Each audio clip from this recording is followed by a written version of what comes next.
I think there's so much stigma around mental health that I remember other people even like stopping talking to me, like literally like walking in the What? other direction and not, I think like not wanting to engage. Yeah, yeah. And I remember like,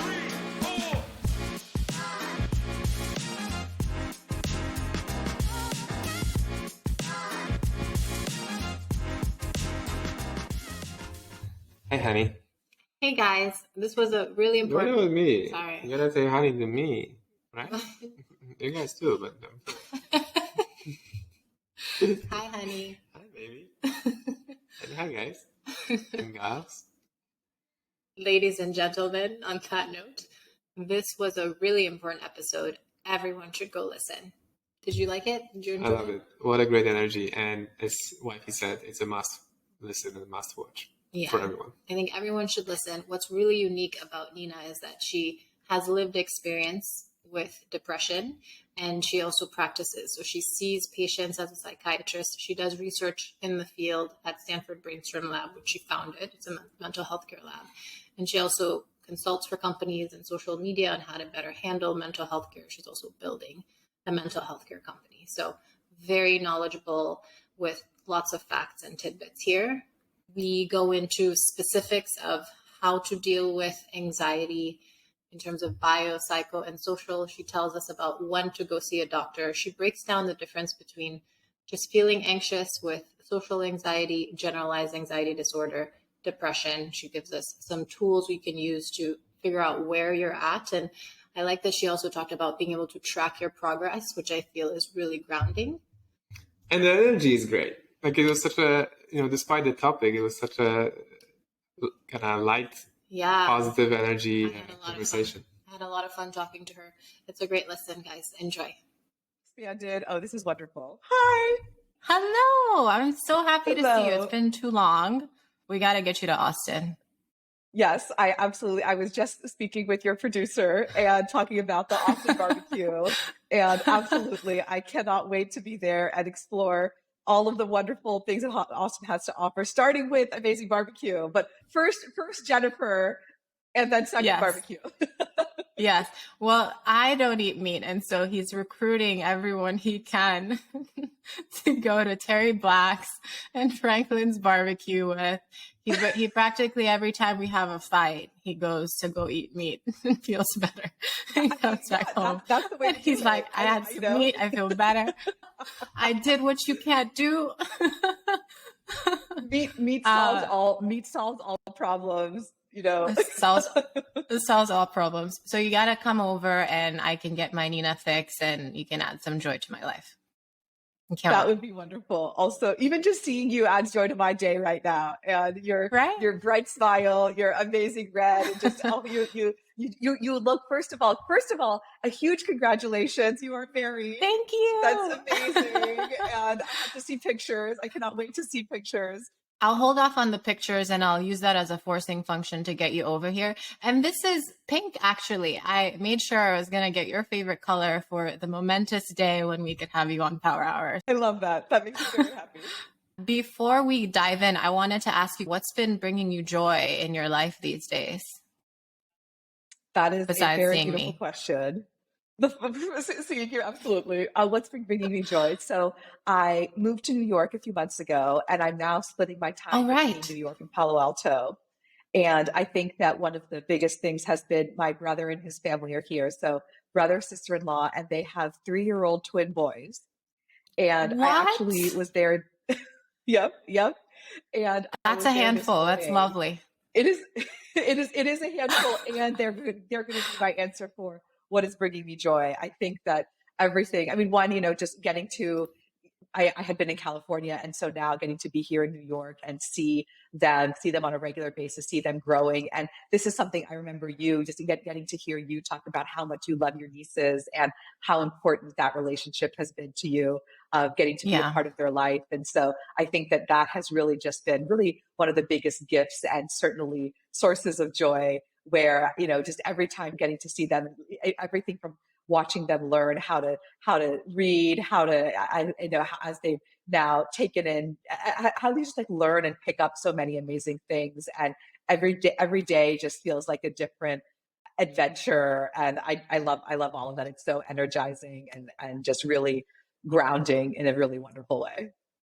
Yeah, I'm so excited for you. I feel like when my nieces were born, and now I have four of them, ages 6 to 15, I felt love that I never knew I could feel before. It's like, how can you love human beings this much? But also, it's like they really have helped with my growth as well. It's like the 15-year-old now is a teenager, and just watching her evolve and become her own person. And she's really taught me to let go and really allow her to be who she is, which is, it's not trivial. It's not easy. And I know parents are going through this and will resonate, but they've been teaching me so much. And my favorite thing is to spill the tea with them. So I'm excited for you to, I'm excited for you to get to your routines with your nephews. What are their names? Yeah. Nikhil and Prashant. Nikhil and Prashant. Yes. Lovely. Yeah. And they're actually, they were born 10 days before we're similar. I guess they were January. You're the same star sign. And I'm I'm January 27th. And so even like we share our birthday month and everything, which I feel like is special too. That's so wonderful. Also, New Life is so great. They're so full of energy. I'm sure it gives you a ton of perspective. Yeah. What are you proud of yourself for in the past week, Nina? Ooh, I love that. Well, one of the things that I have realized is so just valuable and important to me is physical exercise. It's something that I I prescribe to my patients. I have read all the data. I know how it's just such a wonderful, important part of life. And yet it's still been a really big struggle to make that a daily part of my life. It's one of those things where I look at my values and I say, I know I want to be doing this. And every time I do exercise, I feel really good about it.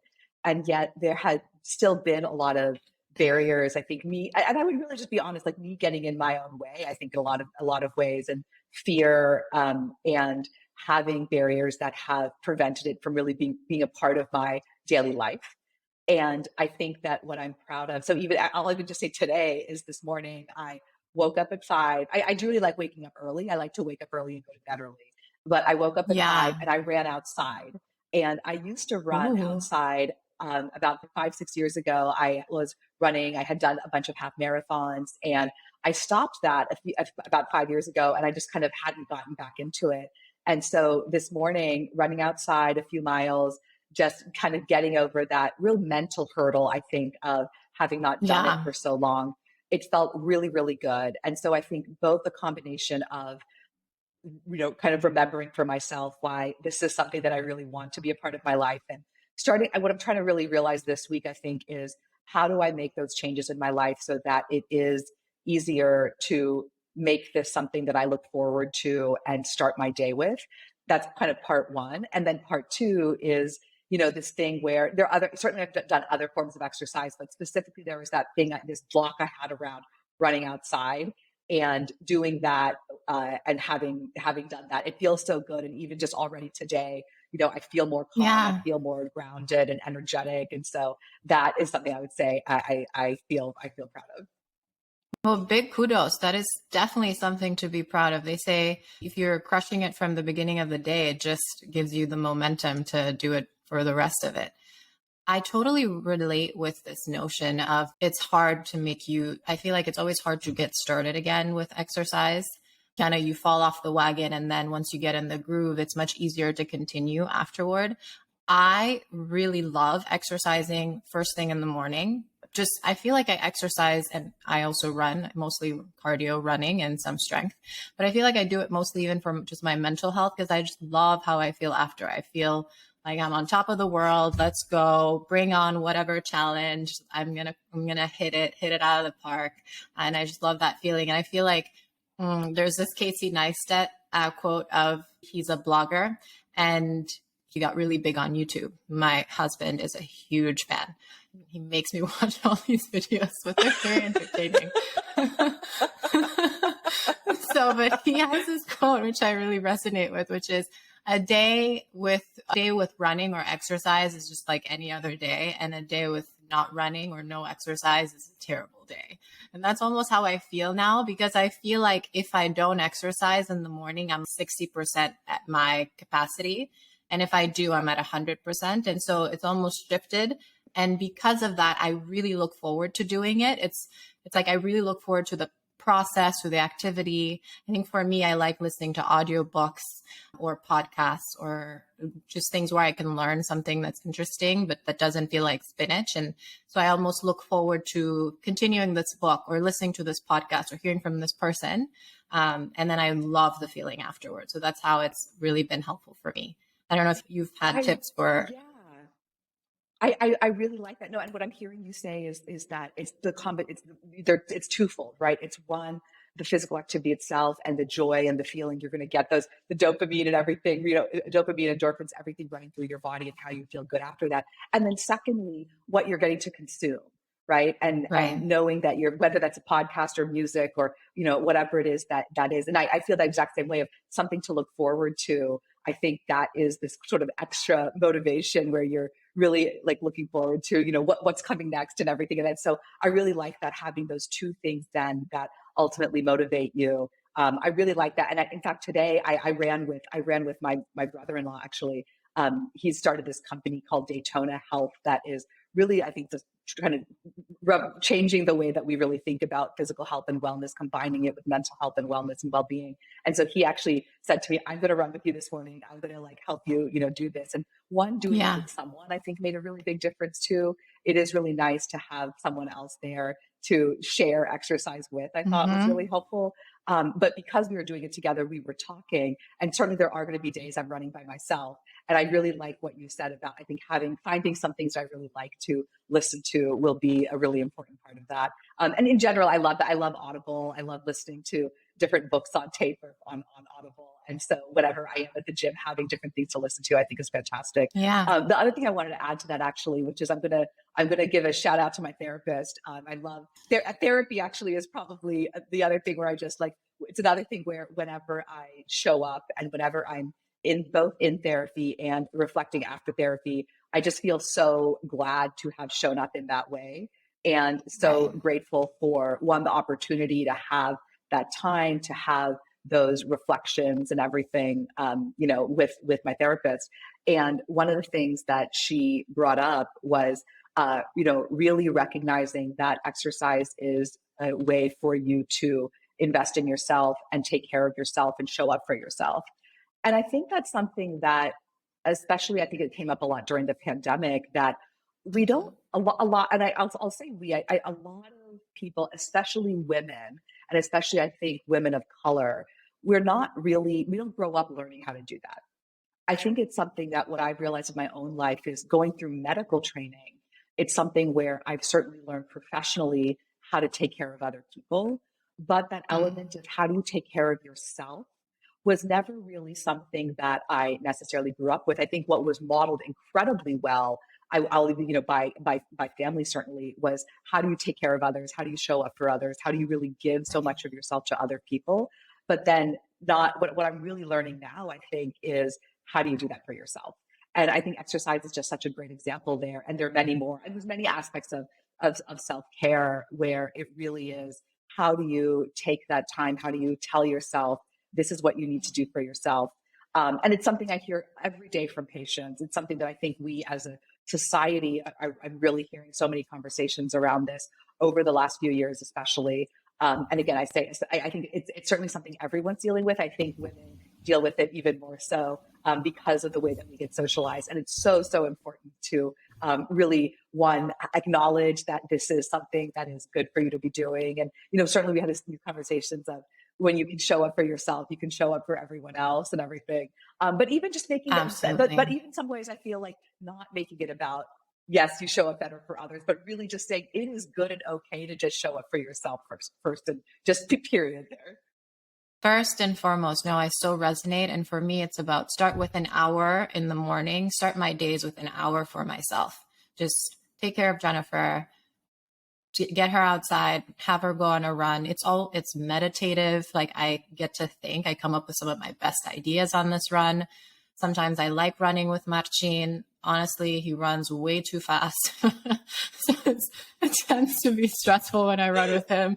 And sometimes I'm just like, I just want to run by myself. Why don't you go at your own pace? I'll go at my pace. And I listen to something and it's fun, or I'm thinking, and then I come back feeling amazing. And then I'm happy, and here my cup is full and I can share with others. But I do love the distinction of it shouldn't be a thing you only do to show up for other people, but you're also worthy and you should be taking care of yourself too. I think it also depends, right? Because some people don't like running. So whatever it is that you like doing, if it's a team sport or something else, whatever it is, if it's dancing, I love dancing. So I go to dance classes as well, and feel so energized after that. So whatever it is that is right for you, figuring that out and making sure you get that time in to do that. I love that. I was going to ask, actually, what do you do? What does your morning look like? It's usually 4 days running, 2 days strength, 1 day dancing. I think I want to add more dancing in though. But with running, we have amazing trails in Austin. It's part of what I love so much about the city. And we live like 2 minutes from the trails. It was a big thing that I wanted to live next to trails so that because I know that I love doing this so much. And so orchestrating my life around the things that I need and love and that give me happiness. And so it's also the fact that it's a beautiful run by the water. The water is so nourishing to me, and in nature with all the plants and the trees, and you see all these dogs and people running and everyone's happy, and it's just really great mood booster. That's fantastic. Yeah. And we know just, scientific research shows, and I both intuition, I suppose, and scientific research, like now even 5 minutes in nature improves your mood, decreases your stress, improves your immunity. The combination, nature is just it improves life in all ways, right? And it completely makes sense. And combining that with exercise, it's just really the best thing. That's wonderful. Yeah, I try and bring nature in, as you can see. I have a spa. I try and create a spa environment at home where I can.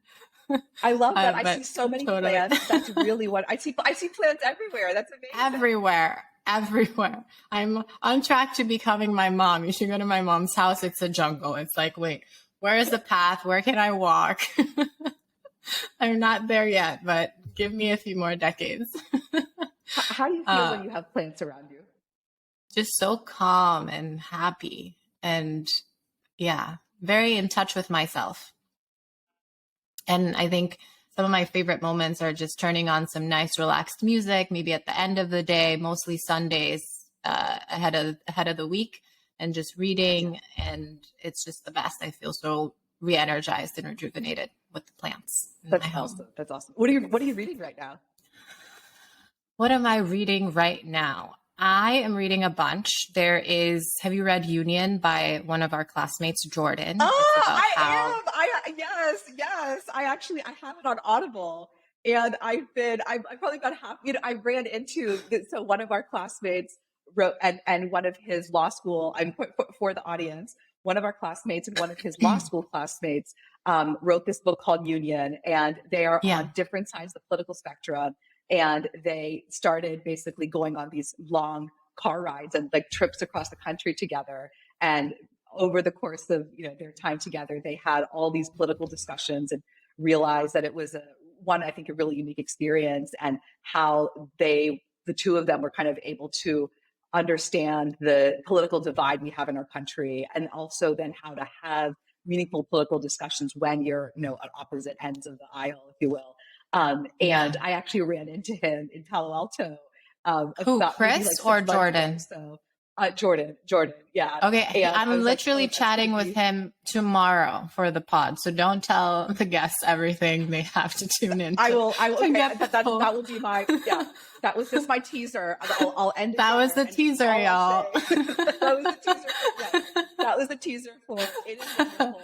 And that got me to listen to it on Audible. And I love listening. I love listening so much. Just like, you think about podcasts, there's something so nice about certain types of books, really being able to listen and enjoy it that way. I love reading as well, but I think listening is one of certain things that are nice about that. And what a phenomenal story. And I will look forward to hearing the two of you and Power Hour with Jennifer and Jordan. Yeah. I'm already excited. That'll be great. What are you reading that you recommend? You can also tell me offline.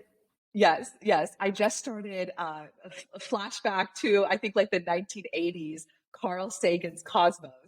I love space. I love everything about Very space. nice. I actually was watching the TV show All Mankind. It's on Apple TV. It's a beautiful, phenomenal TV show. And that, I think, reignited my love for space. When I was in first grade, I was an astronaut.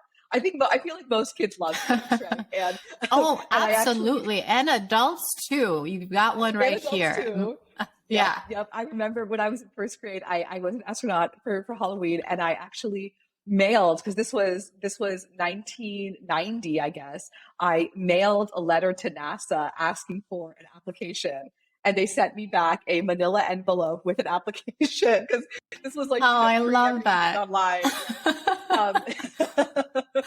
And so, just have always been fascinated with space, and this TV show again kind of just like reignited that. And so really have loved thinking about what the world looks like. I want to go into space. This is, and I'll say it publicly, in the next 20, 30 years, I want to go into space. I think it would be just a phenomenal experience. And so Carl Sagan's Cosmos, what's really lovely about it is it's really kind of using space and kind of like astronomy and space as a way to really bring together so many aspects of life as well, like even biology, chemistry, history, culture, and just showing how so many like disciplines and aspects of the world are connected. It's really, really beautiful. So that's one. The second thing I'm reading is Code Breakers by Walter Isaacson. It's the story of how CRISPR was developed and talking about kind of the major players in that world. And so both, I really love biographies and just learning about amazing people and their journeys. And I think so, just like Power Hour, really getting to understand who people are and how they came about these great discoveries and things like that. So those are two things I'm really liking right now. That's amazing. Those are great recs. I regularly say I think CRISPR is one of the greatest inventions of our time. It's going to propel us so much further in terms of healthcare, personal understanding, and being able to take control of our health. Speaking of personal stories, my dear Nina, I'm going to bring this back to you now because you have a phenomenal personal story that I want to get into. So I'm going to set some context for listeners. Nina grew up in West Virginia. I know your dad is in healthcare. Is your mom too? Yes, they were both medical school classmates. That's how they met. In India, right? Medical school classmates in India. That's right. And my mom is a pediatric oncologist. Dad is a radiation oncologist. So this is just a very smart family is all I have to say. And then Nina went to Harvard undergrad, Harvard med school, Stanford residency, got her Stanford MBA. Nina is a best-selling author. She served on Obama's healthcare committee. She started Stanford's first mental health lab called Stanford Brainstorm that y'all should check out. She's the chief medical officer at a phenomenal mental health startup called Real that we'll talk about later. And you also just started teaching, and I believe you developed the curriculum for the United States' first mental health care course. What I want to start off with, though, Nina, is the fact that you yourself personally had experience with depression while you were going through medical school, which I think is so interesting that you had this personal experience and are now helping others as a psychiatrist in this space. Would you share what that was like for you?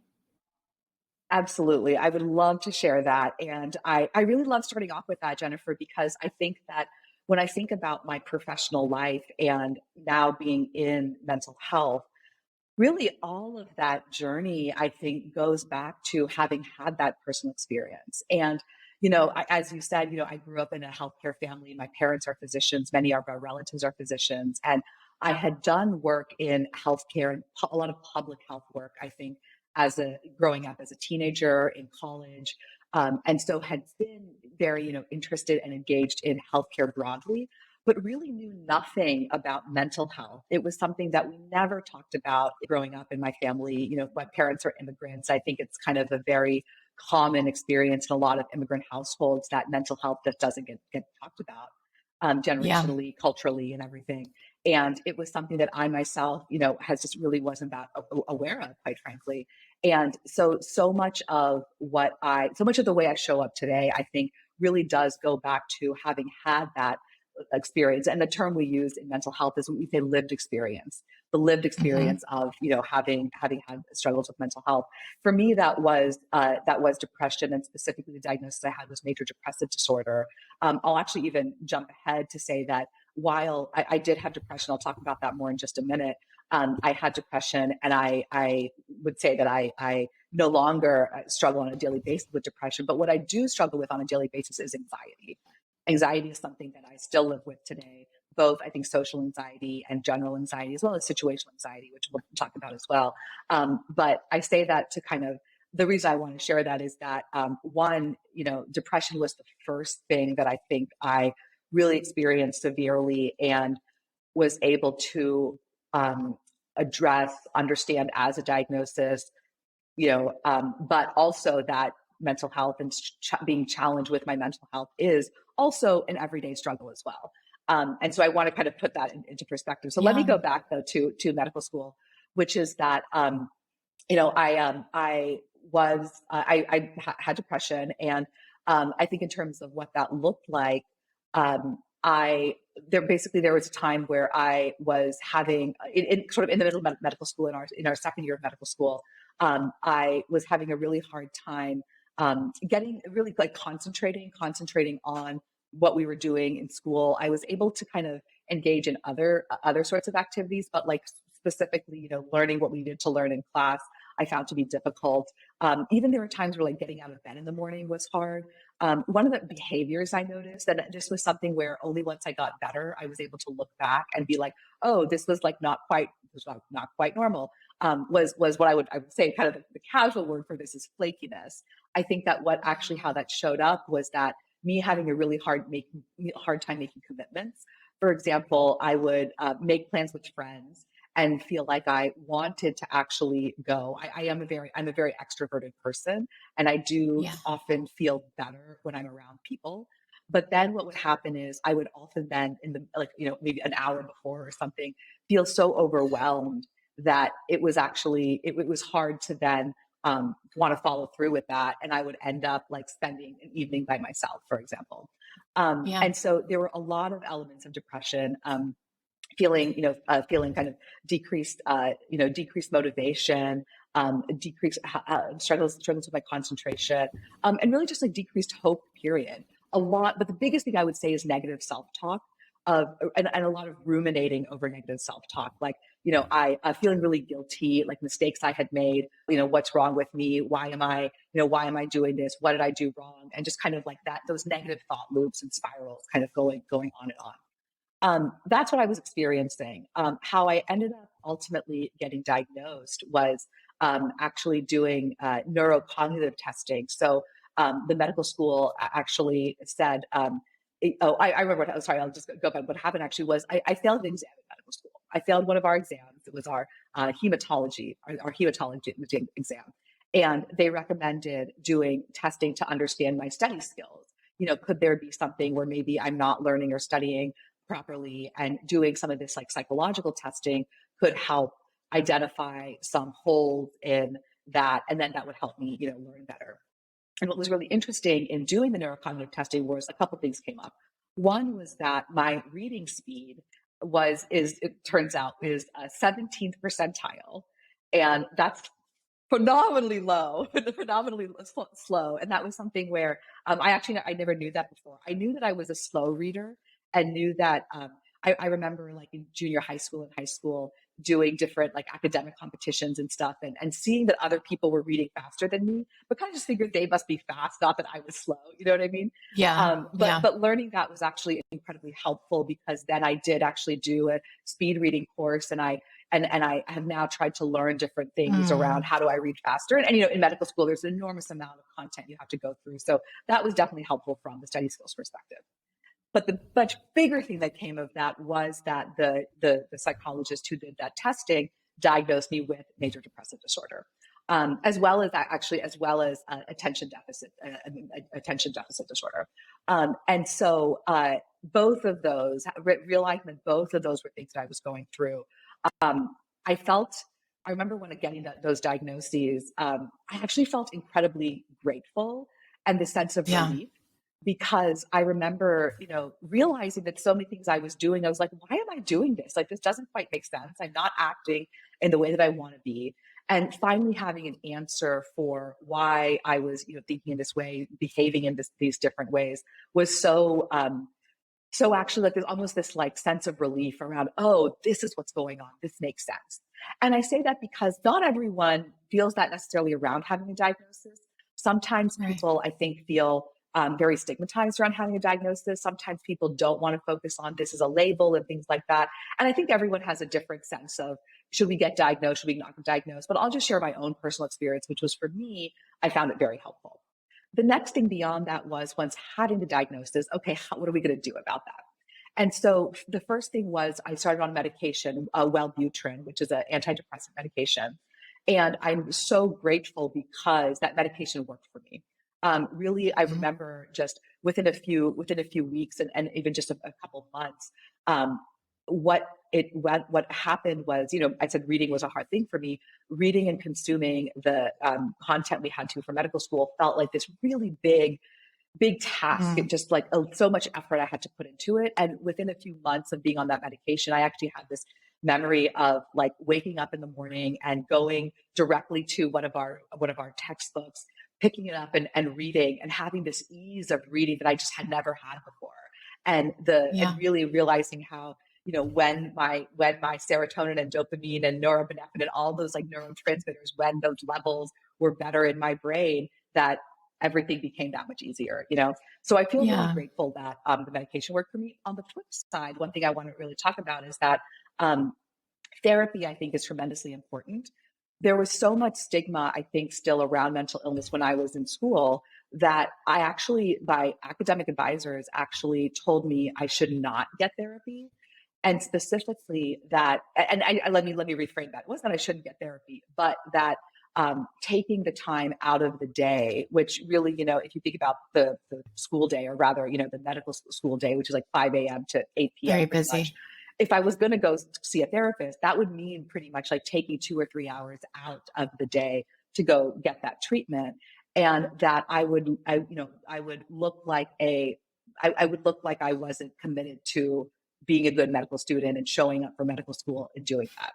And I think that really highlights a big problem in medical training around, being able to get the help that one needs. And so I'm so grateful that medication helped. After finishing medical school and going to residency at Stanford, I was able to finally start really proper therapy, and therapy has helped in illness as well. But let me pause there and say that, how did I actually get to where I am today, right? So that was just that experience. I want to share that experience with folks to understand what that was like. No. But the much bigger thing is that I think that having then had that whole journey, really one of the most painful things I dealt with was, having had this experience with depression and, overcoming it over the years of medical school. I guess it was 3 years of medical school from when I was first diagnosed to when I graduated. It was really this sort of like 2 steps forward, 1 step back type of, I would say, almost if you graph it like that, like things got better and then they got worse, better, worse, better, worse. And I think that that's a really natural kind of trajectory. At the end of the day, what it really showed me more than anything was that how mental health is such a huge problem in our society. And I was so lucky to have had a diagnosis, to have had access to health insurance, to have a medication that worked the first time I tried it, to be surrounded by people who then were supportive of me getting help and getting treatment, not, with that exception of what I had mentioned about, not the therapy side of it. At the same time, I remember wanting to be really vocal about this experience and sharing with my classmates at the time that, I had depression. Here's what's been going on. Some people were incredibly supportive. I remember even people saying like, oh, wow, like I think I might be depressed, or I realizing hearing your story, maybe my mom is depressed. Let me try to get help for someone. Other people, actually, I think there's so much stigma around mental health that I remember other people even like stopping talking to me, like literally like walking in the other direction and not wanting to engage. Yeah. And I remember how powerful that was, especially because these were medical students, right? And I think that it does really like hit home for a lot of people. I think it was maybe uncomfortable to think about and deal with. But what that showed me is just how ingrained stigma is and what a big problem it is. So that's actually ultimately how I ended up getting into mental health, of just realizing my brother Neil is a year older than me. And he is someone, because I think he's a year older than me, I've always looked up to him and always really respected his advice. And one thing he said to me is, when thinking about your profession, think about the biggest problem you can solve and take that on, basically. And I think before this time I've been interested in healthcare, but didn't necessarily have one specific problem. I was really felt like this is what I want to do. What I found so Yeah. fascinating about mental health was that, one, how interdisciplinary it is. I think that there's so many components to mental health. There is clinical, scientific, but also economic, political, cultural. There's so many facets to why someone has mental illness. And then in order to solve mental illness and make it better, we need to address all those components, right? We need doctors, we need scientists, we need folks in media, we need politicians, we need economists, we need people to change culture and how we talk about mental health. There's so many aspects like that. And I think that I felt like this is something that over the course of 50 years, I can really be a part of all of this in a very exciting way. And that felt really tremendous. So that's how I ended up really kind of getting into mental health, period. Psychiatry then was something where I felt the word I often use when people ask me, what is it like to be a psychiatrist, is sacred. Yeah. The experience of working with patients around their mental health, I think the bond that we develop, the way that we talk and are able to then help them, I truly feel like is a sacred relationship. And it feels incredibly meaningful to get to be a part of that journey for people. It is really meaningful. What you described about your experience, that sounds really stressful and really hard. And I think lots of people may be thinking about, maybe I have some of these symptoms. What would you say in terms of when to go seek help, when to go get tested? I love that question. And I would say today. Okay. And the reason I say that is it's never too late. Early. Is that the right way to say it? Never, it's never too early. And I'll actually give you a statistic, which is, here's the way I'll frame this. So let's say you had stomach pain that wasn't going away. How long would you take to get help? You realize your stomach's hurting. It's not getting any better. Yeah. Maybe you take Tylenol or something, right? How long would you take to go maybe go to the emergency room or go see a doctor about that? Probably within a week, maybe 3-4 days, yeah. Depending on how intense the pain is. Yeah, and it's absolutely right. And what if instead of a stomach ache, you were having a symptom of mental illness like depression, anxiety? How long do you think you would take to get help there? I know people take forever. That's right. So makes sense. Yeah. You should less. Go 3 to 4 days. The reality is, in the United States, the average amount of time it takes from first having symptoms of something related to mental health to seeking professional help is not a few days, like it would be, if you had stomach ache, not even a few months. It's 11 years. 11 years. That's painful. Breaks my heart. Yeah. So I think because that's the culture we're living in, where we really only address mental health when it's really I don't want to say too late, but very, very late in the process. And people wait until you're in crisis, right? Until you're in that crisis moment where it can't get any worse. That's when you go seek help. That all needs to change. We need to think about mental health just like we think about any other aspect of health, where we think about it in a prevention aspect, and where, like, if you are feeling even something, go get help. Yeah. There's no harm in getting help. If anything, the earlier you address it, the easier it is to get treatment, the easier it is to get better. So do it today. And where should one go? Where should folks be going? What's the best way? What's the first step? I think the first step, and I think that for most people, I would say the first step is going to your primary care doctor. I think that for most people, that ends up being the primary care doctor is that person who kind of oversees what your medical care looks like. And they can be that first person to then help determine what's going on. And if they need to refer you to a specialist like a psychiatrist or a therapist, they can do that. But the primary care doctor really is meant to be the person who has that overall view of everything related to your health. And so I think that would be the first thing to do. Okay, really helpful advice. I want to touch on something similar, a similar topic of anxiety, which you mentioned that today you still deal with social anxiety and there are other types of anxiety as well. And I know that after COVID, there was a spike in anxiety levels. We became lonelier than ever. About 40% of folks have generalized anxiety disorder, but also a lot of people are just feeling anxious day to day. So, can you help me break down the difference between generalized anxiety disorder and these other types you mentioned, social, et cetera, and how practical tips for addressing those? Absolutely, absolutely. So I think the first thing I would say when thinking about anxiety actually is helping to frame anxiety. And there's a lot of fear around anxiety, but the first thing I'd actually say is that anxiety by itself is actually not a bad thing. And if we Mm-hmm. think about what anxiety is and why it exists, it's actually initially a very good thing. We're anxious because, if anything, it shows us this is something I care about. And what's really Right. interesting, if you look at anxiety versus performance, a little bit of anxiety actually helps people do better. And if we think like evolutionarily, you think, you see the mountain lion in the distance, right? And Yeah. you And get a you little run. anxious. You run. Yeah. That's a really good thing. That's literally It's keeping survival. That's you why alive. it's keeping you alive, right? So anxiety Yeah. actually is a good thing. Like if you were not anxious and like you saw that, you're like, whatevs, that's okay. Yeah. Let me go You're play doing with today. its kids. Right. Let me go That's play with that's the kids. called Exactly. that's called evolution, survival of the smartest and the fittest. Exactly. So a little bit of anxiety is actually a really good thing. And you imagine like why you're a little bit anxious before an exam or before a big Yeah. interview, right? Those are all normal. That's normal anxiety. It is also normal for everyone to feel anxious around things like that, right? And I would separate there where what I would call situational anxiety, like an exam, Mhm. an interview, things like that, compared to, in this case, you asked about generalized anxiety disorder, or I would say a pathologic version of anxiety. Again, not trying to label or stigmatize anything, but that's kind of how we think about that.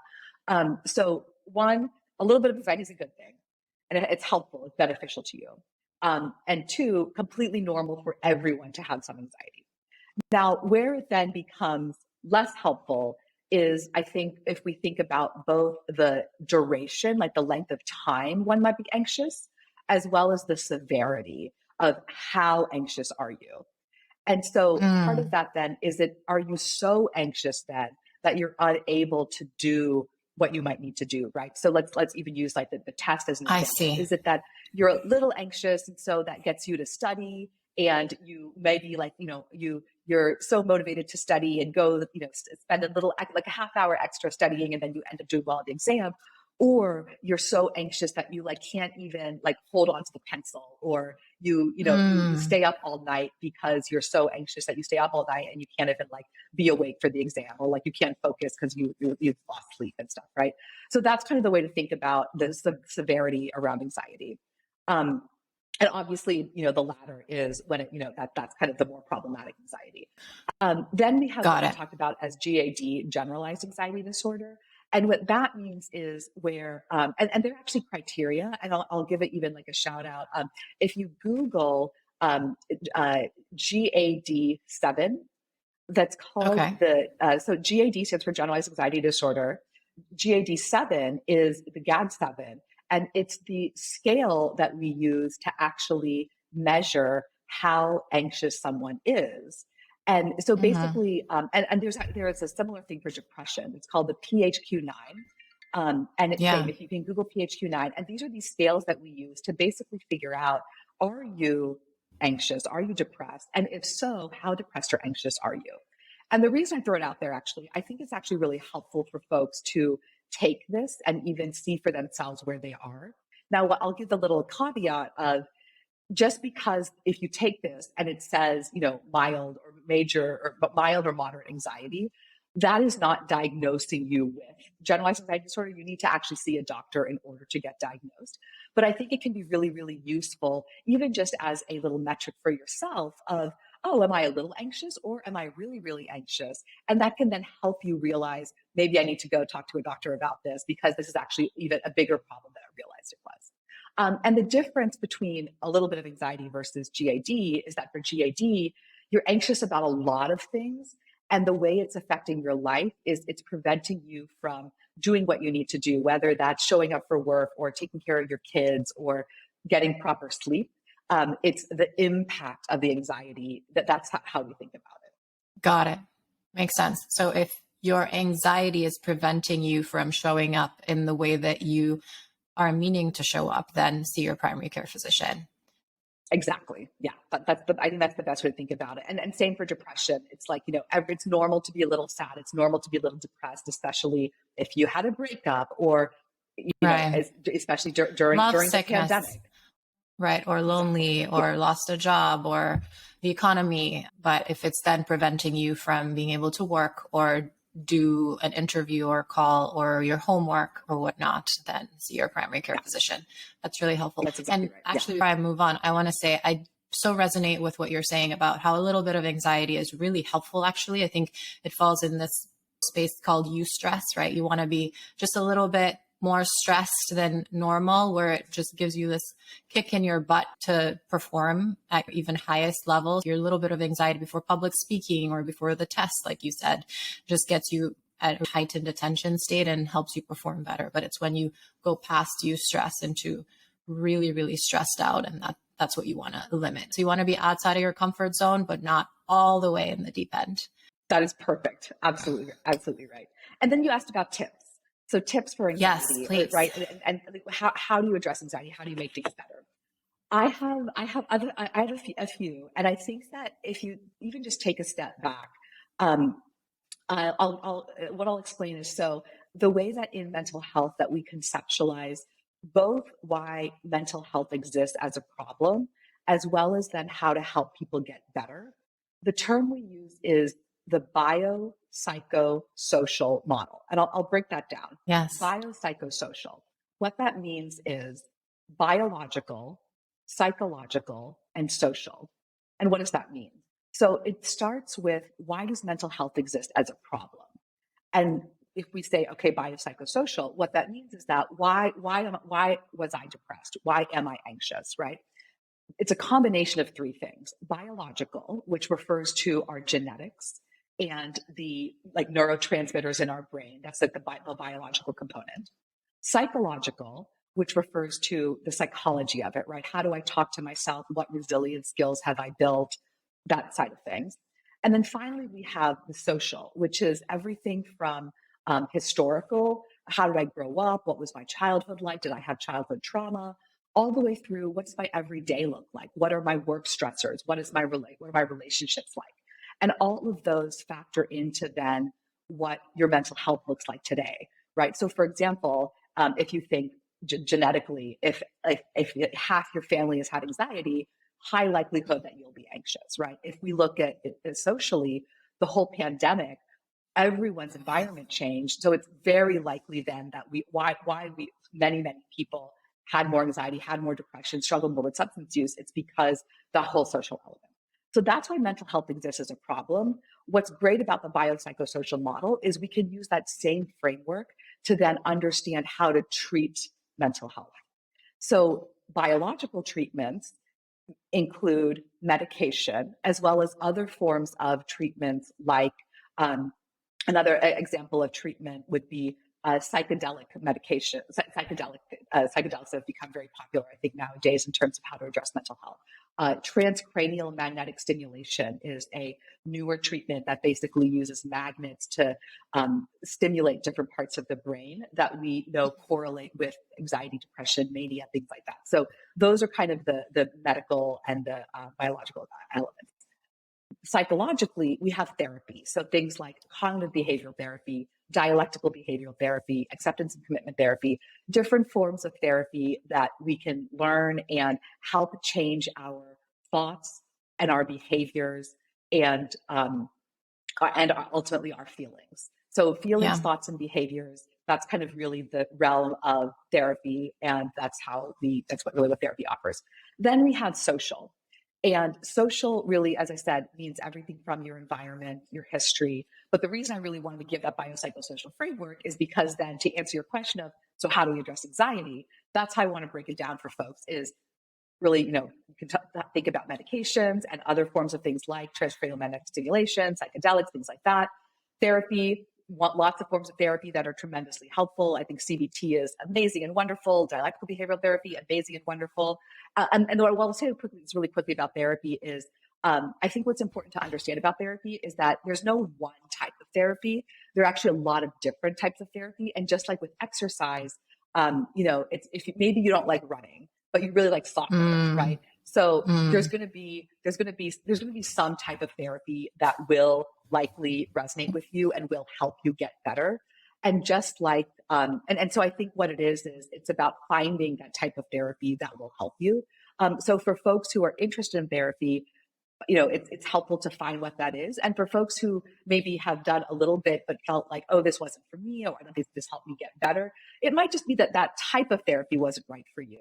But just like with exercise, let's find something that does help you. That's what I'll say there. Yeah. And then the third thing though is social. And so that's what I want to talk about. The things that I think really are universal and work for everyone, whether that whole spectrum, whether you're a little bit anxious or super, super anxious, that can help everyone get better. So first is sleep. Sleep is the foundation for health, well-being, wellness. Yes. That's like the core of everything, right? Get your 8 hours. If you need 9, take care of yourself. Exactly.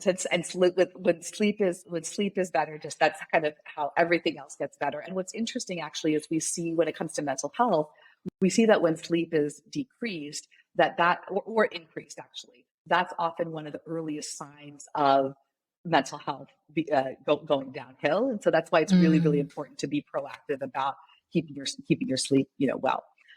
Then I would say what I love, and this is actually how I start my own day, mindfulness meditation and gratitude practices. I think that those two are tremendously valuable and important. There's amazing scientific evidence. Every day, a new scientific article basically comes out saying why mindfulness meditation, deep breathing, and gratitude exercises just, again, help across the board with everything from decreasing stress, improving resilience, improving mood, but even things like improving your productivity. Helps with that too, So I think those are really wonderful. Physical exercise, as we talked about at the beginning, physical exercise, I think, is like, if there's one magic thing that we have, if there's one silver bullet or like magic wand, it is physical exercise. It is just that thing that truly, it helps in every way, head to toe, every aspect of health. It is just truly magical for. And so same, finding, I think with exercise, it's just finding what it is that you enjoy doing. And 5 minutes is better than 0 minutes. 10 minutes is better than 5 minutes, And so even finding little ways throughout your day to increase your movement is just going to be wonderful. So physical exercise then is the next thing I would say. And then I think, there's a lot of things we can add in as well. Nutrition. I think nutrition is something where, people now say food is health, food is medicine. And you are, I think you are tremendously good at this. I remember actually you telling me, I have this distinct memory of our Stanford Business School cafeteria, and I was eating a snack between class, which was literally like bread and butter. I remember. It was bread and butter. I was like, Nina, you can't eat just bread and butter. Where are your vegetables? Where are leafy greens? Let me take care of you because you're taking care of so many people. And you're like, okay, Mom, I'll eat what you put on my plate. No, I have to tell you that, and it was a baguette. It was a French baguette with butter, and I remember I had a good French baguette, but just butter, so it's carbs and fat. It was just butter. It was just which are great, but you gotta mix it up. But there was no protein. I had no protein. It was not going to sustain me, and I remember being so grateful that you were like, "Girl, what is that?" Yeah. Body, and because it was so just like like busy running between classes, like really thinking about what are you putting in your body, like it's so important. And I'll tell you something, I was at Harvard Medical School. We literally I think nutrition, our nutrition education, and don't want to call it Harvard Medical School, but I'm going to do that.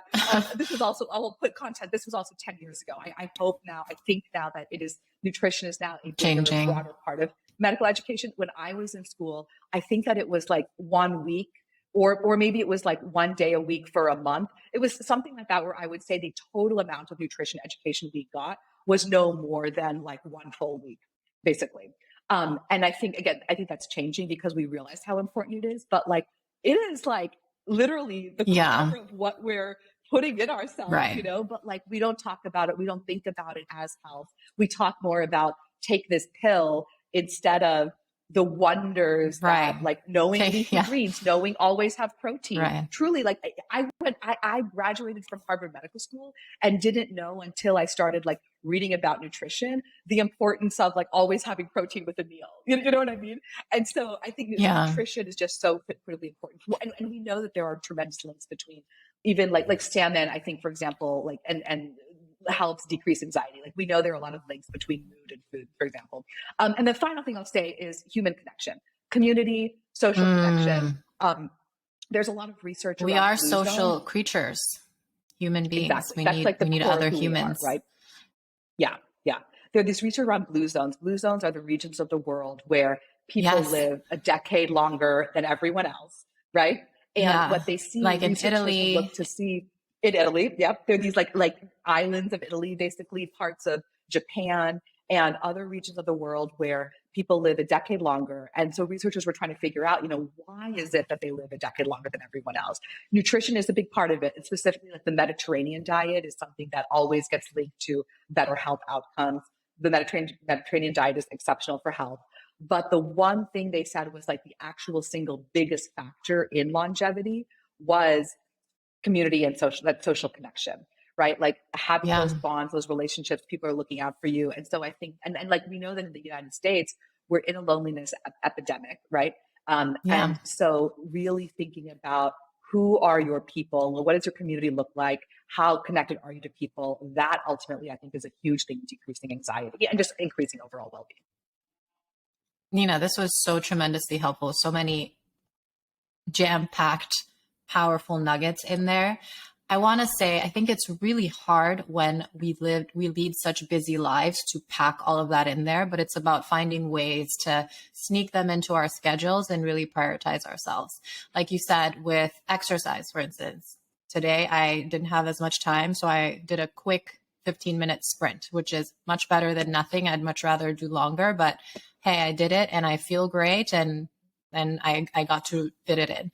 In terms of food, it's about, can you go to the grocery store and just make sure you always have healthy options? Maybe try and not have healthy options at home so that it's easier for you to make the good choice. And because when you're tired, when you're hungry, when you're stressed out, you just will reach out for the bread and butter or the unhealthy snack. And how can you just be there for yourself in your worst times by just thinking ahead and preparing?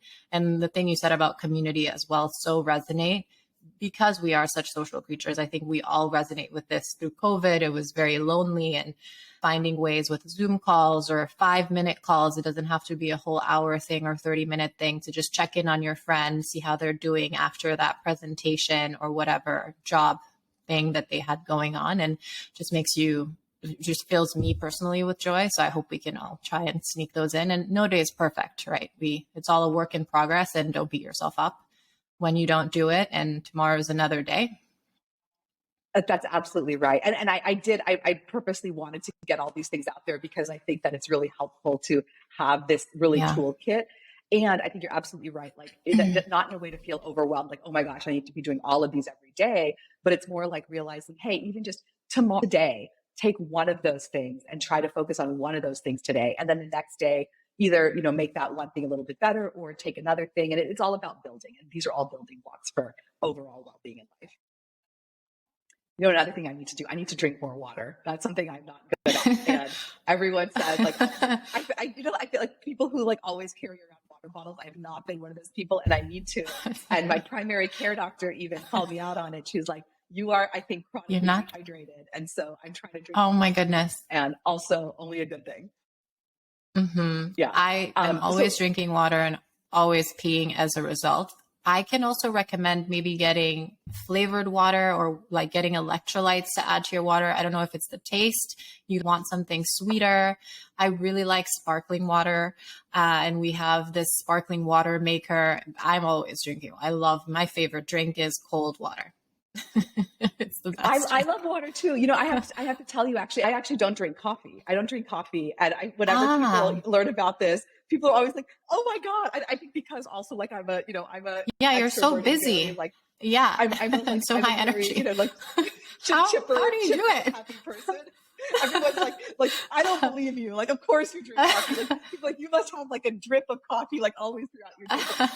I don't like the taste. And so I just never started drinking coffee. And so it's never been a part of my life. But whenever I hear people talk about like what coffee gives them, I'm so jealous because it just like, you know, it wakes me up in the morning. It like makes me feel good about everything. And I'm like, that is amazing. I wish I had coffee. But the other thing don't be jealous. They're just hooked on this drug that you're not hooked on. We're all jealous of you. Well, what I actually wanted to bring up, because you talked about anxiety, is I actually wanted to bring up alcohol. And this is in some ways like a public service announcement, if you will. PSA, less alcohol. So during the pandemic, it's been probably about a year ago, I completely stopped drinking alcohol. And I'm not saying everyone needs to stop drinking alcohol. I just want to share my own story around that. Yeah. And what I'll say is what we know from a medical perspective is that actually all of the messaging around like, like resveratrol and like being good for your heart, or like it's okay to have like a little, like, I think in general, sure, like, quote, it's okay to have a little. That's probably true of everything, right? But what we know, and more studies have now just come out, basically showing that alcohol is just not good, period. And I think that the way that we think today around tobacco, and we realize now, like, you know, tobacco really is only a bad thing. That is how I think we are starting to, and only will continue more and more to realize that alcohol is the exact same way. I think there's so many parallels where, you know, it's this thing that's been like just socially accepted. There's so much marketing behind it. It's something that we do socially. And so we kind of like make it okay, but it's really not. And I think that, we've almost given like everyone this prescription to say, it's okay, you can do it, but it's not helping anyone get better in any way, if you know what I mean. And the reason I bring it up as relationship to anxiety is what I realized for myself is that I think that I realized I was kind of like self-medicating in a way of realizing, when I drink a little wine, that makes my anxiety go down. And now what I realize is, okay, I need to address the core anxiety. I'm so glad I'm not drinking anymore. And I realized I was, you know, I needed to start addressing the anxiety and not be drinking. But also that for a lot of people, and this is very common, I think that during the pandemic, that's why we saw so many people drinking a lot more.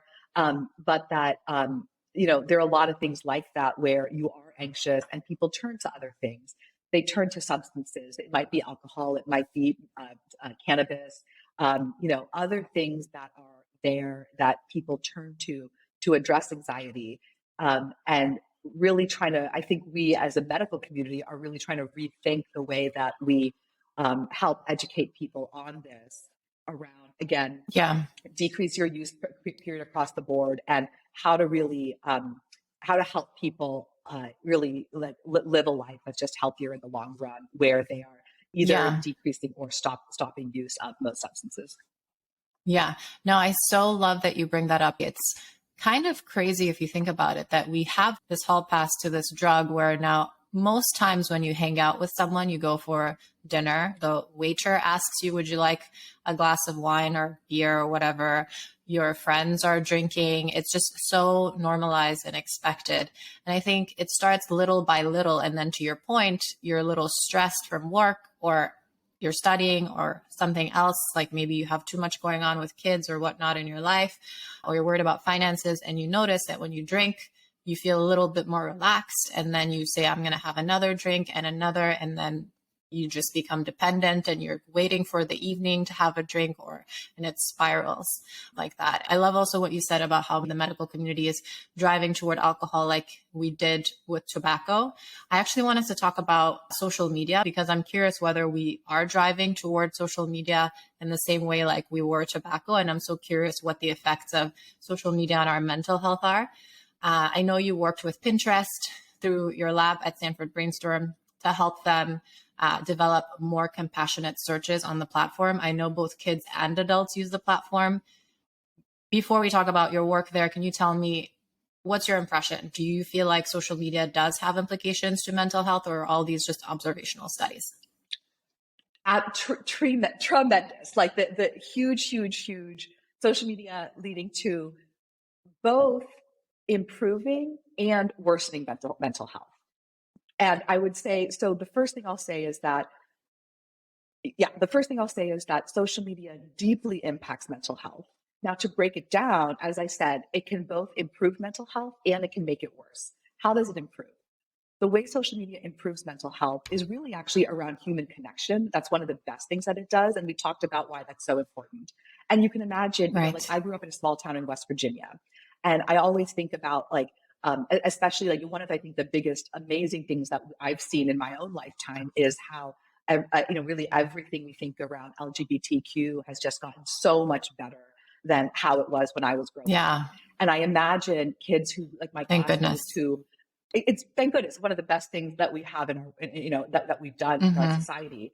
And I imagine like my classmates who, when they were growing up, really didn't have anyone to talk to about that, and how it must have felt so liberating to be able to connect with someone online who was going through that same experience. Maybe how do I talk to my parents about coming out? Or how do I even like find other friends who have had the same experience, right? And like what that is like, and how building relationships online gives that to you is really, really wonderful. So I think the best things that social media gives us from a mental health perspective is that sense of connection and community is amazing. The second thing actually is just education.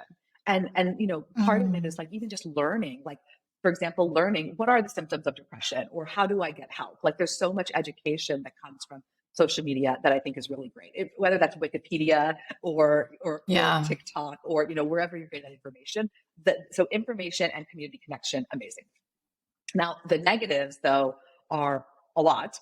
And what I'll actually say is that when we look at studies, basically what we see is that the longer people are on social media, we see increased rates of depression, anxiety, substance use, body image issues, as well as things like suicide and self-harm. And right now, so that's the first thing to know is that there are. Let me pause you. Huge. When you say the longer, do you mean the length of the session on a particular day, or the length of time on which someone's been on a platform? Both. And so, and I think it's both the amount of time that you're spending in a given session, and because I think the greater likelihood that you're going to come across that sort of content, as well as the longer you just spend period, right? Like, from day 1 through day 365, because I think it's additive. Like if we look at the area under a curve, basically, you're just getting more and more and more. And so it's going to increase the likelihood. Now, what's really important here, we're going to put our statistics hat on for a minute, which is that let's do it. The research. So let's do it. All the research so far, these are all what we call correlations, meaning that we know there is a correlation between the length of time you spend and an increase in depression, an increase in suicidality.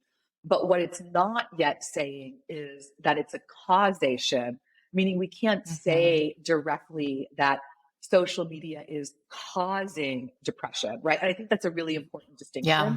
Why we can't yet say that is actually just because we don't have the studies yet to show it. I think that there's a lot more research that's being done.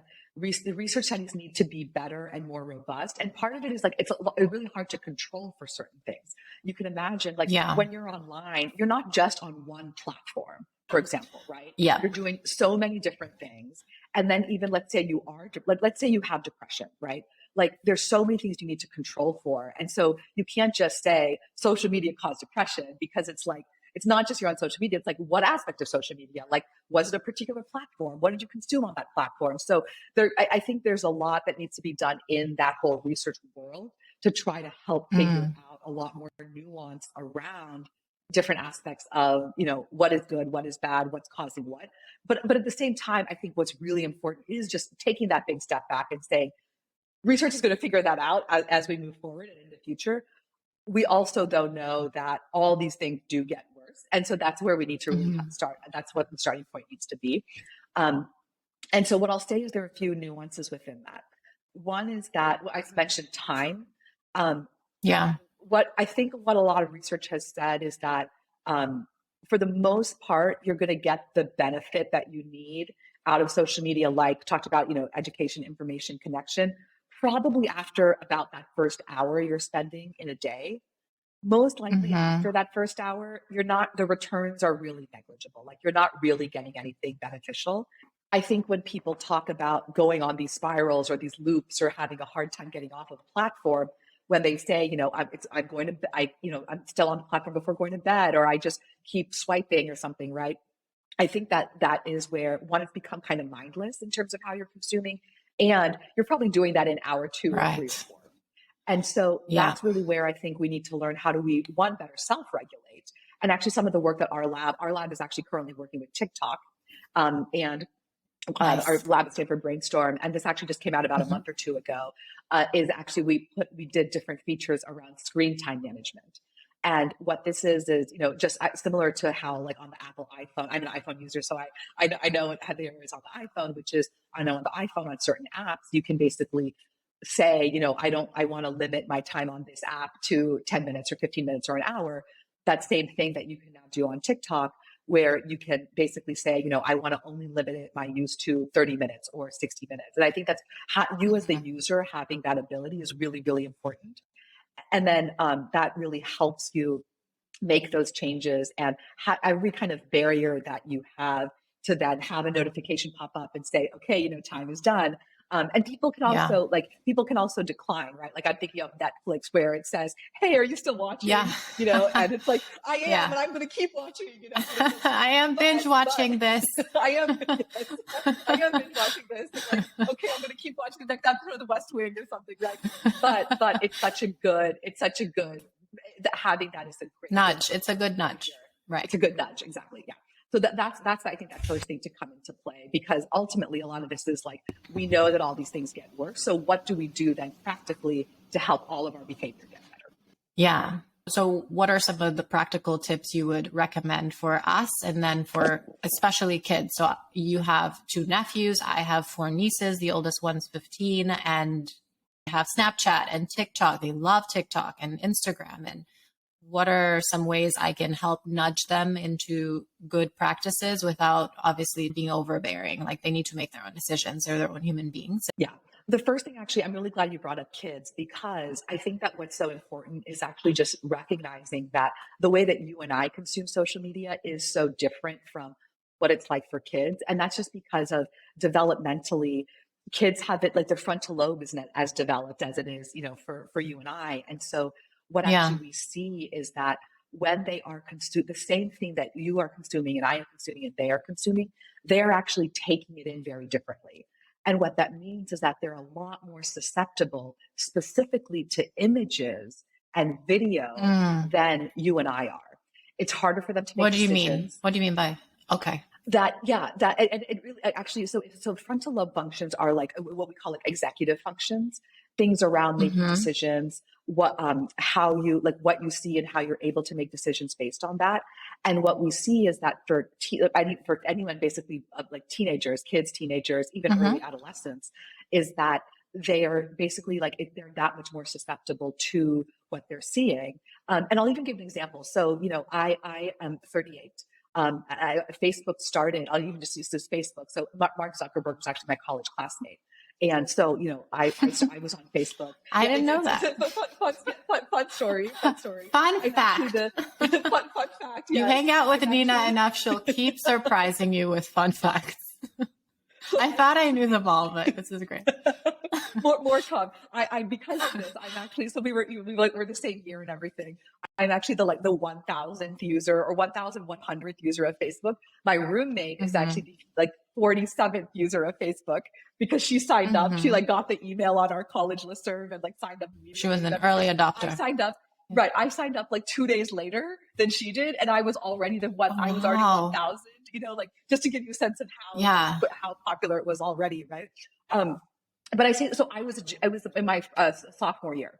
It was my sophomore year that Facebook started. So I was, I guess, 19 years old. And the reason I say that is, we use the term digital native. So my I'm a millennial. I was not a digital native, right? Like I remember the first computer I had. I remember like, the first phone. Right. Me too. Flip phone was, when I was in high school, right? And so Yeah. I didn't grow up having all this stuff every day, right? And so that's what's different. You and I didn't have that. Our older generations didn't have that. Your nieces, that's all they have know, always had that, right?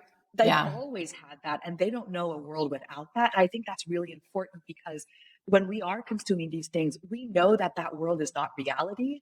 They don't really know that because that's all they've seen. And so that's actually, deep. So I think that is key. And I'll just use an example around like images. So for example, like you and I know that a lot of images we see on social media are photoshopped. They don't know that. Right. They see, it might be models. It might be like looking at like body image issues. Right. We know that so the time, like, and for girls are that even more. Girls worse. Yeah.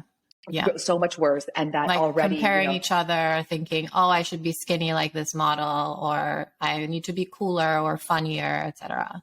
Totally. Exactly. And what you bring up actually is really important. Another point around social media is social comparison. So one of the worst parts I would say about social media is, and actually this is also social comparison in social media also is interesting because for a lot of people, when they compare themselves to other people online, it can be a negative thing where they look at other people and they feel I'm not good enough. I need to be better. And so social comparison is negative. For some people, actually, social comparison is positive, where they look at that person and it actually ends up being motivational and inspirational. And so again, so like what's interesting there is that from a psychological perspective or behavioral perspective, social comparison by itself is not bad. It's more like, how are you as the individual going to take it? If you take it as I can do better, I can like be my best, or do you take it as I'm not good enough, my life is not good enough, I'm not worthy, sort of thing. And that's what ends up happening online. But to the point of social comparison, when it comes to body image, so many kind of false images online. And again, we have been educated to know that's not real. Your 6-year-old niece has not yet, right? So my 6-year-old is not on social media, more the 15-year-old. The 15-year-old. And so it sounds like helping her understand, hey, by the way, this isn't really what it actually is like. What do you think this thing means? Kind of having those critical conversations with her, critical thinking conversations. So exactly what you said, conversations. I think the absolute first thing that any parent, but not even just parents, like loved one, aunt, right? Any teacher, the first most important thing for anyone to do to try to help mitigate these risks of social media and these kind of negative aspects of social media is having a conversation and starting with like creating that safe space for kids to know that they can come to you and talk about it, and then creating the space for them to share what are they seeing online, how is it making them feel, what do they think about these images, what do they think about what they're seeing, and then to really create that dialogue between you and your, in this case, your nieces, to really try to see, because the thing is like what's actually incredibly really helpful is like you can then understand how are they perceiving things, interpreting things, right? What are their patterns? Exactly. Yeah. And why that's really helpful then is that, inevitably right now it might be that they're looking at cute puppy videos, right? But like, what if then they start to see darker things, more dangerous things? They see things related to, drugs or suicide or even, like sexual content and things like that, right? Like, and this is not an issue of if, it's an issue of when, right? That's the reality that we're living in today. And so a lot of parents, I think, also have the sense of like, do I just forbid them from seeing it, period? I mean, you can, but like ultimately, like you're going to see it at some point anyway, you know what I mean? And it feels like a lost opportunity to have these conversations with them, because to me, it feels like preparing them to enter the world rather than leaving them completely unprepared. And then they go see them anyway. And it's like they have no tools in their toolkit to handle this. You nailed it. You absolutely nailed it. I think that's exactly right. And it's having those conversations and creating that space for them to be able to start to understand what they're seeing so that they can come to you and you can talk about things together. That ultimately is giving them the best toolkit to do it. There are also then some really practical things I think I actually recommend to everyone. The first question you asked me, I think, is what has brought you joy? I love that question, yes. Jennifer. That's a wonderful question. And I am actually, every day I start my day with gratitude. the first thing I do when I wake up in the mentioned. morning is I think about like I guess I think about the previous day of what, whom or what am I grateful for? If it's a person, I often text them and say, you're my gratitude for today. I think you've received some of these texts from me. Yeah, I did. And so, and I really enjoy that. And what I want to add to that, actually, because you asked me this question, I really liked it. I want to add to that. I think maybe a combination of like what brought me joy yesterday and what is going to bring me joy today. I think I love that you asked that question. I think it's a really important thing for people to be proactively thinking about, both to acknowledge, the past, as well as then to create your day around what is going to bring you joy today. So love thinking about what brings you joy. And so I'm going to go back then to social media. Is what I say to people is when you're to be really, a lot of, I think, social media consumption and why it ends up being harmful is that we are consuming in a mindless fashion. And the more mindfulness to our consumption, the better. And so where that starts with is thinking what in your social media consumption is bringing you joy. And I also, love that. What is making you more stressed? And then going for And then going for that. Exactly. So for example, if you realize that one account you're following just always makes you feel bad, stop following that account, right? Like unfollow that. They don't deserve your time and energy. Exactly. Exactly. Well, we don't have time for that. Yeah. Right? And then, but then no. And I think people sometimes, I think overall people are pretty good at recognizing, hey, that's not, that's getting me down. Let me unfollow. I think actually the next step then is to be proactive and think what brings me joy and add more of that to your life, right? Whether it's puppy videos, whether it's your niece, whether it's like, art, whether it's friends like Nina who are so inspirational and they just make you feel good about what's happening in the world. Just get more of that in your life. Oh, thank you. And in fact, thank you. You told this to me, and I really loved this visual. And I probably, being a math nerd in high school, I love this as well. And what they said is, when thinking about people in your life, think about is this person basically like addition, subtraction, or multiplication, right? And so, like, do they add a little, or do they take away? Or is it multiplication, right? Where they just like add so much to your life, and yet the audience can't see, but I'm like doing these big gestures of like moving my arms. They can, because we're on YouTube. You can go on YouTube and watch this conversation. You see my arms doing this, right? Yes, you can see her arms. I love that. I mean, it's, right. I mean, it's a separate topic, but like who's in your life? I think that's also a really good thing. Thinking, are you surrounding yourself with people who are bringing more to your life, or are these people draining energy from your life? Right? Is it subtraction? Yeah. That way? And similarly, when thinking about social media, are the accounts you're following, or even just the things you're doing on social media, are they making you feel better, or are they making you feel worse? If it's worse, stop doing that. If it's better, do more of it.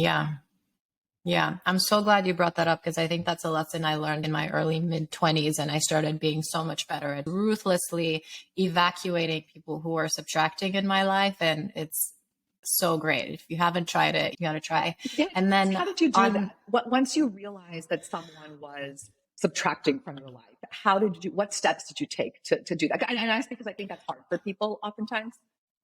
Yeah, it's interesting because there's not even that many steps to take if someone is proactively always trying to contact you and you just don't enjoy the interactions. Be nice, be kind to the person. I'm not saying be an asshole to them, and just say, hey, I'm busy right now, or maybe another time, or you can just be explicitly direct with them depending on the situation. But I think it was scary at the beginning, feeling like you were going to sever ties with people. But I'm learning, and Marcin and I were discussing this last night, that it's interesting because the people who want to be in your life and the people who are additive and multiplying in your life will always find a way back, and you and theirs. And it's not as big of a deal as you make it in your head.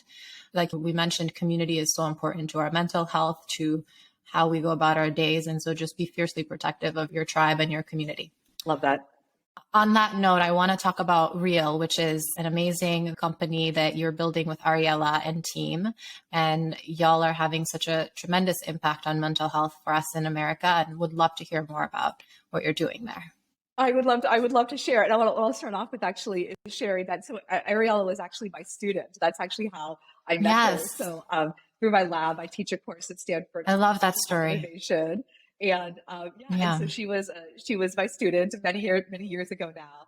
And even then, I think what I really loved about her was, I think so much of change in mental health and what a lot of people are doing, and in a well-intended way, is really thinking about incremental change and little things that we can do to make things better.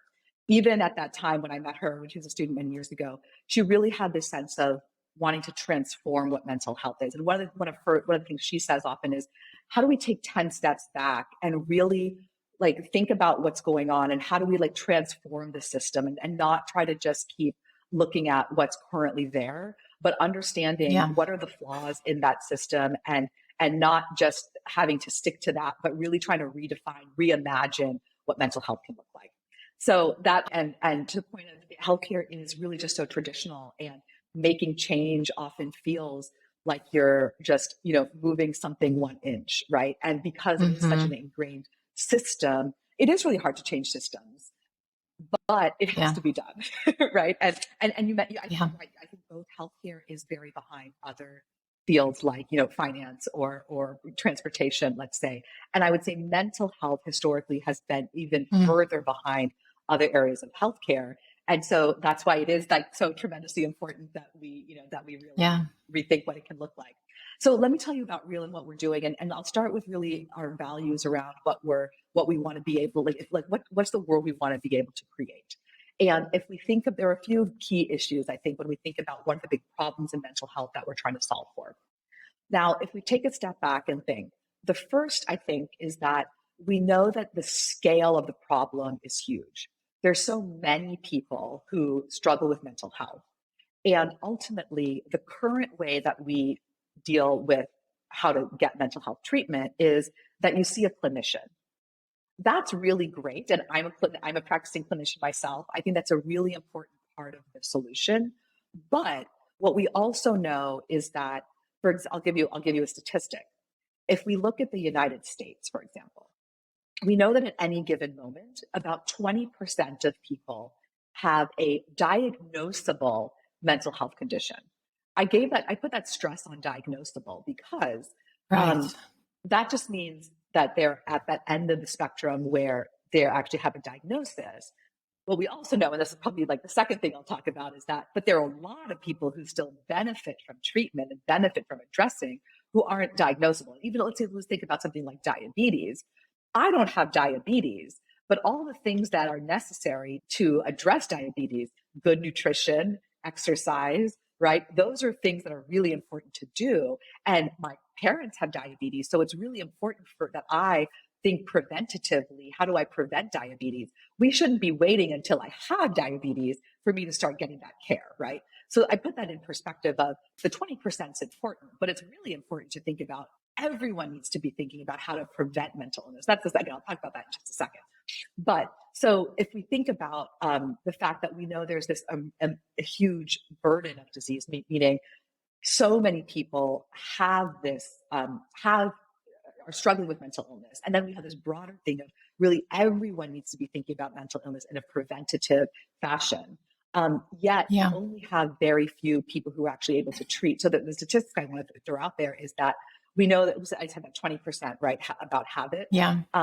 The number of therapists, and this is thinking, I'm not saying psychiatrists, but like therapists who can actually treat in America, if we optimize. So for example, like one of the problems we have is geographic distribution. There are a lot of therapists in New York, San Francisco, Boston, and but not necessarily rural America. Exactly. Right. And so let's say we can fix that problem. Let's say things are completely optimized and everything like that. Even if we optimize all of that, the maximum number of people that could get treated is 7% by therapy. So due to the supply of therapists? Exactly. Yeah. Okay. So that's where we are today. We have a huge shortage of therapists. It's even worse for children and adolescents. There are even fewer that we have. So, but I say that because what that means is that when we have 20% who have a diagnosable illness, many, many more, if not like, the rest of society that benefits from prevention, yet only 7% that can really treat. Already that shows that the equation is not working, right? There's a huge mismatch. Yeah. There's a huge mismatch. And so while part of the solution needs is, and how historically things have been, you go see a doctor, right? That's important and wonderful. But we can't only be building for solutions where seeing that person is the solution, because we know that's inherently flawed, and that we need to be doing much more, where we need to be thinking outside of just the human capacity there, and thinking, what are other solutions that can help treat people where they don't necessarily have to go see a doctor to get that help. So one thing there is that supply-demand mismatch. The second big problem is, I mentioned, we talked about the disease, but what about everyone else? And I gave that diabetes example, right? Which is, if we look at the way that mental health is treated today, really, we're only addressing disease when people are in crisis. And I think if you look at oftentimes, like, when are people ultimately addressing their mental health? It's really only when they're really, really struggling. And just to give an example, oftentimes this is someone like that you wait until someone is like having suicidal thoughts, right? It's like, not, oh, I'm a little bit depressed. It's, I'm so depressed that I want to end my life, right? And not, and even, or thinking about substance use. It's like, not that I'm drinking a couple glasses of wine. It's that like, I'm like, drinking so much, or that someone might be using substances, and you say that term like hit rock bottom. We shouldn't be waiting until people have hit rock bottom to get them help, right? Like, people go to rehab once they have a DUI or something. Like, that's not the way to be thinking about things. If we think about something like cancer, you're not going to wait until you have this massive tumor on your hand, right? Like, people go in for screening, so they look at moles and they look to see, and you want to catch something early. So that whole thing is a flaw with the way that we're thinking about things. And we want to think about things where people are addressing things in a preventative way, and what we say early intervention, which is that when you're struggling a little, you start to get help and treatment, and you're not waiting. Like you said at the beginning with the stomach ache, when would you go after 3 days or so? So as soon as you feel like you're not feeling great mentally, go see your primary physician. Exactly. So number one is prevention. Number two is that we're not reliant on that supply-demand mismatch. Number three is around affordability, which is, I think for a lot of people, one, this is an issue with health insurance. Health insurance is still not really covering mental health care in the way that it is for physical health. And we've had policies passed that say that there's parity and equality, but it's still not the reality of how things get treated. And so, right now, it's still oftentimes expensive to get care, or health insurance isn't covering mental health. So basically, how do we make sure that care is affordable and anyone is able to access care, regardless of your finances? And that you're able to do it in a way that's conducive to modern life. So, for example, one of the things we talk about is, if you try to see a therapist, oftentimes you have an appointment at like 2 p.m. on Monday. But when they're like you really struggling, probably at 2 p.m. on Monday, you're thinking about like, oh, what is, if you're a student, like, what's my homework assignment? Or exactly. You're thinking about, what do I have to deliver for work at 3 o'clock, right? You're not thinking about like my traumatic, like the trauma I had in childhood, or like my anxiety, the anxiety that like keeps me awake at night. If you think about like 11 p.m. on Thursday, that's when you're like really stressed and anxious, and that's when you actually need the help, but no one's there to help you with that. Yeah. So I want to kind of give that context of those are all the things that we're really thinking about. These are the problems in the way that mental health is addressed and what we want to change. So that in the solution that we created with Real, that's actually everything that we put into it. So basically, what Real looks like is it's an app. And it's a membership where, and the reason it's a membership where basically all the same tools and things that we might do in a one-on-one session, if you think about almost like Peloton, like it's like almost like Peloton for mental health, where therapists, like just like with Peloton, you have a fitness instructor who is leading these classes, and you can take this class and improve in this case, your physical exercise. We have therapists who have actually thought about specific topics and programs that you might be dealing with, like stress or anxiety or relationships or body image issues. And you can actually learn from them directly. But instead of having to talk to them one-on-one in a therapist's office, you can do that through video and audio. And actually, there's a whole kind of program, like a class almost, that they've created, where you learn from them. You can do exercises and worksheets and feedback, and kind of go into your everyday life, and you basically get like a little worksheet of a prompt to do, and you can journal and things like that. And basically, and this is all basically what we did, is we looked at all the things that we know work really well for patients, and what does all the evidence say works well, and how can we then package that into something that you can then do on your own time in the way that is best suited for you, right? So, we are all people who are living on our phones, and ultimately, like at 10 p.m. on Wednesday, to be able to do this when you need it the most. And moreover, that you can go back and learn from it. Like, let's say I did something that really helps me rethink my relationship with food. I can now bookmark that and go back to it, such that then when I see that cookie in front of me, I can actually pull up the app and be like, wait a second, here's why I know I don't want to actually eat that cookie, or why I realize I can have a bite of the cookie. And that's going to be enough to make me feel good and fulfilled and like satiated. I don't need to eat the whole cookie, right? In a way that, again, like one-on-one therapy doesn't actually necessarily help in that same way. And so really a lot of this is about how do you give people the skills that they need to really understand their thoughts and their behaviors and their feelings, and get the skills and tools to make these changes in their everyday life in a way that feels really empowering. So one is, I mentioned cost. The membership is about like $14, $15 a month.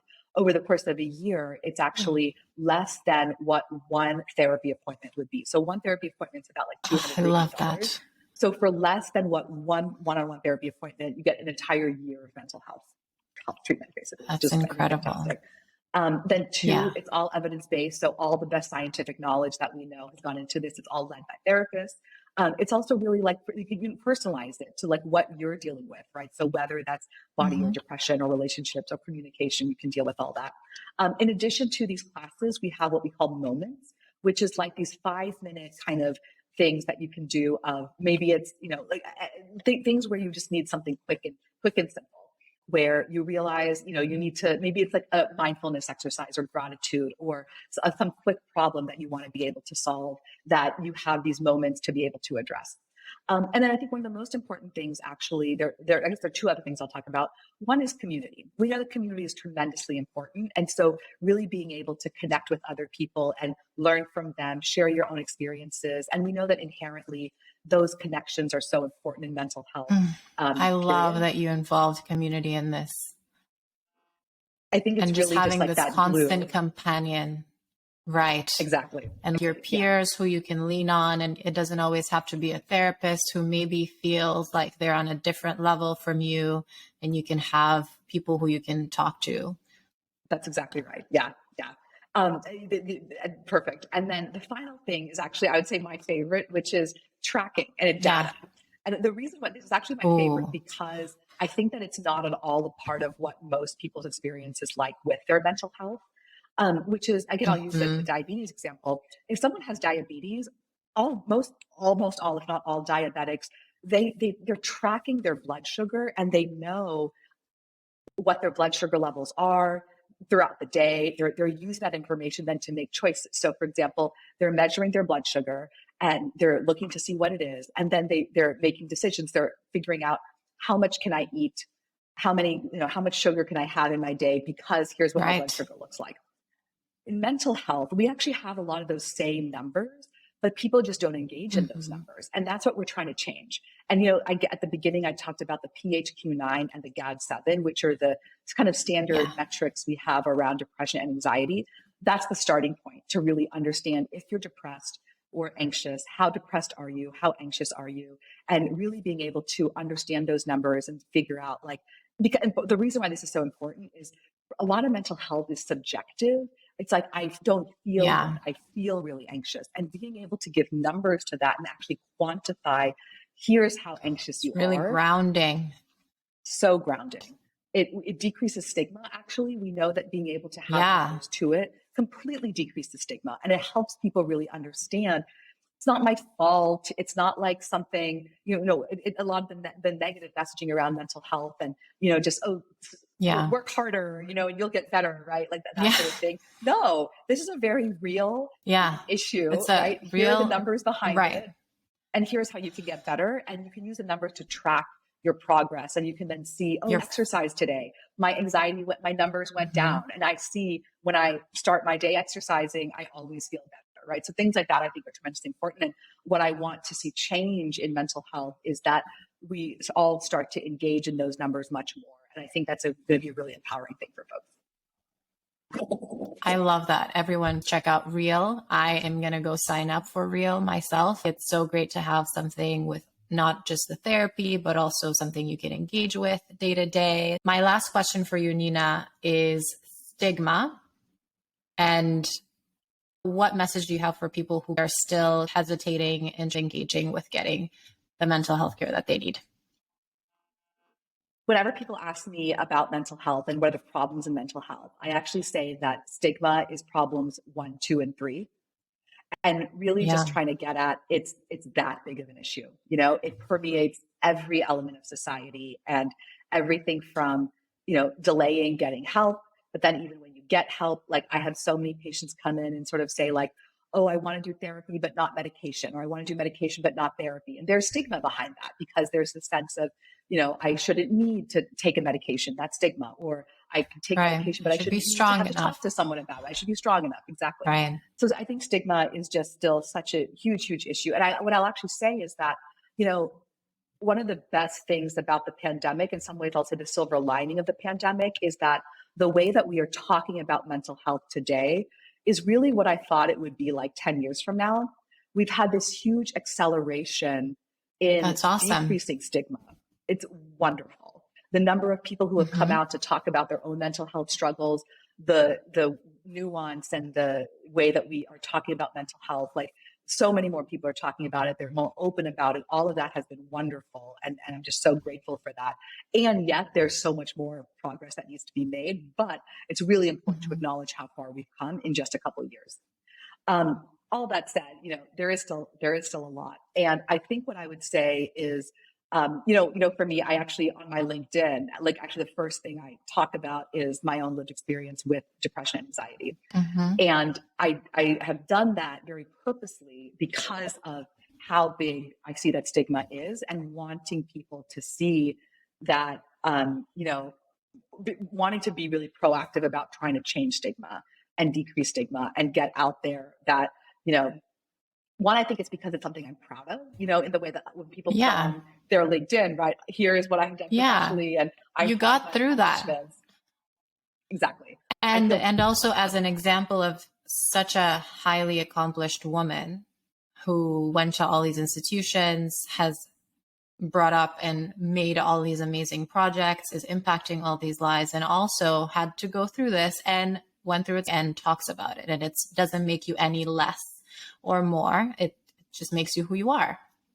Exactly. That you perfectly nailed it. That's exactly it. And for people to see that you can do all this and have depression and have anxiety, and that is so important. And so for people who are struggling, really, I think, I still think that 11-year statistic always is something that I find to be very jarring, of realizing that is so much of why we think about it in this way, and why I and many, many people struggle to get help, is because we have all these external messages that make it hard, and that we are thinking about it differently from the stomach ache, or from, a mole or a cancerous lesion or something, and to recognize that it really is the same. And that, so one is like, we know that we're dealing with all this too late. But then the other thing I would just say is, going to a doctor and saying, here's what I'm dealing with, there really is no harm there. And there's really only good things that can happen in a way, right? Like to be able to talk to someone and for them to help you understand what's going on.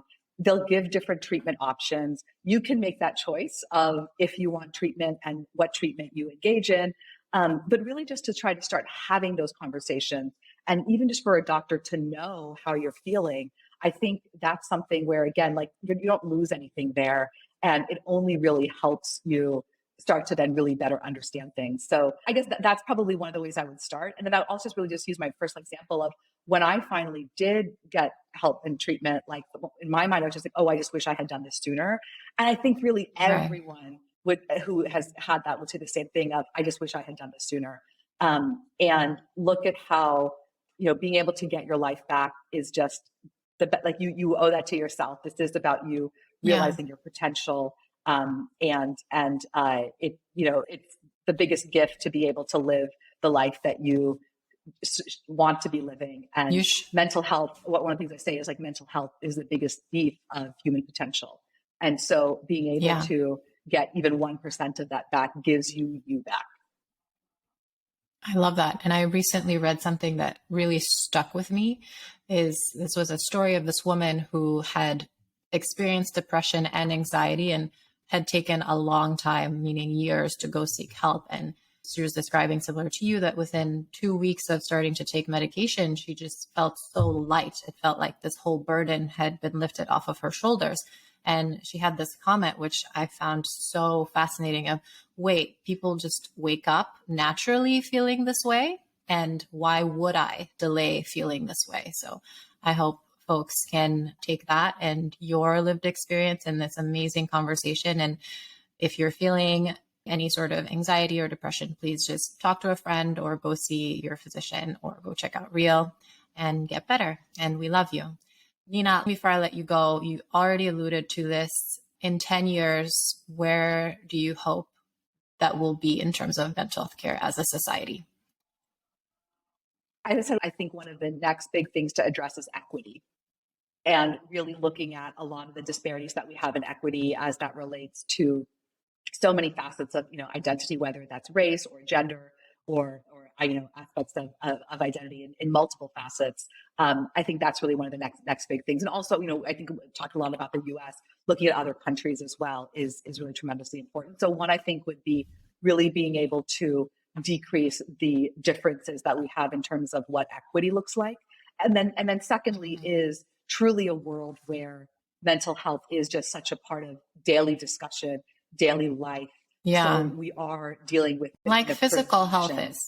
Like physical health is, that truly we've eliminated that barrier, that false divide that we have between mental health and physical health, and that it is all the same. And just like I go to my doctor to get my pap smear, or, someone goes for a mammogram or something, that we're doing that same thing around mental health, or like looking at it from a prevention angle. And the final thing I'll say, and this is, I'll actually call out with Real, one of the lines we say is that we're not just trying to normalize, addressing your mental health and treatment, we're trying to celebrate it. And I think it's a huge distinction, right? Where right now, because of stigma, I think it really is a big deal actually to normalize it and say, it's okay, I do this, et cetera, right?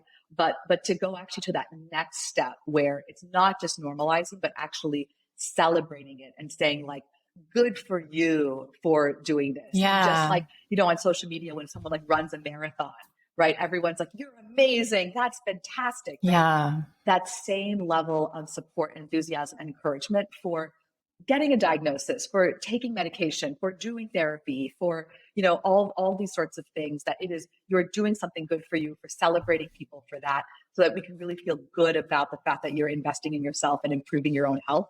That is the best thing you can do for yourself. And so that's what I want to see in 10 years, that truly we as a society have changed such that we are celebrating, addressing one's mental health. Let's go get it. Nina, my cup is always so much fuller after talking to you. I love you. You are such a light. Thank you for everything you're doing for mental health care. And I'd love to have you again sometime soon. And come visit us in Austin. I will absolutely be there. I will be trying out that amazing barbecue. And thank you. I just have to say, I'm so grateful to you. I can already tell you, you are going to be my gratitude entry tomorrow morning. So expect a text tomorrow morning. Amazing. Because I am so grateful to be able to talk. And you already, as I said, you've changed part of my routine. I'm going to start adding joy into my daily routine and starting the day. And I'll be thinking about you for that. I think that's a tremendous addition to the world. And thank you for doing this. And thank you for making the space for Power Hour and just really having these conversations. I think it's so important, and also can't wait to hear Jordan next time. And I'm really looking forward to that. Thank you for listening. Don't forget to subscribe. And if you like what you hear, leave a review and share.